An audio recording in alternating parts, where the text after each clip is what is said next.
අහගන්න. ඔය ඉගෙන ගත්තා හෝ නැතා හෝ තමන්ගේ තියෙන මොනවා හරි දක්ෂතාවයක් තියෙනවා නම් මම ඒවට විරුද්ධ නැහැ. එපා කියන්නේ නැහැ. මං කියන ඒවා කරන්න. ඒවට විතරක් ඉතින් කාලය වැය කරන්න එපා. ඉතින් ඒවා ආසාවෙන් කරන දේවල් ඉතින් ආසාවෙන් කරන දේවල් අපි ආසාවෙන් කරන්න ඕනේ. පුතාලා කැමති ආසාවෙන් කන්න නම් ඉතින් කන්න ඕනේ. නැත්නම් වැඩක් නැහැ නේ. හා? ඔයගොල්ලෝ ආසාවෙන් කරන්නේ ළමයි නිදා ගන්න එක නම් ඉතින් අඩුමතර මේකත් කරන්න ඕනේ. හැබැයි ඉතින් හැමදේම බැලන්ස් වෙන්නත් ඕනේ. නැත්නම් ඉතින් අමාරුයි. ඉතින් අර ඉතින් ලස්සන YouTube වීඩියෝස් හදන ඉතින් අවුලක් නැහැ. කවදාද දවසක ඉතින් අපිටත් ඉතින් නේද? කොට එකක් ගහ ගන්න පුළුවන් චරිතයක් බවට වතුනොත් ඉතින් මද? ඉතින් ඊට පස්සේ මම අතින් කෝල් එකක් දීලා මෙන්න මගේ වීඩියෝ එකක් තියෙනවා දාපන් කියලා නේද? ඇඩ් එකක් ගහලා දියන් කියලා දුන්න. අන්න එහෙම වෙන්න ඕනේ. ඉතින් කමන්නේ නැහැ. මම නම් ඉතින් එපා කියන්නේ නැහැ. නෑ අර ප්‍රශ්නේ තියෙන්නේ ඌ ඒක විතරක් කරනවා ඔය පන්තින්නේ. උසස් පෙළත් කරගන්නකෝ මරිය.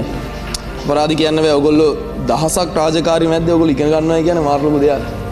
වෙලාව තියෙන වෙලාවට පන්ති පැත්තේ ඇවිල්ලා යන්න. හරි.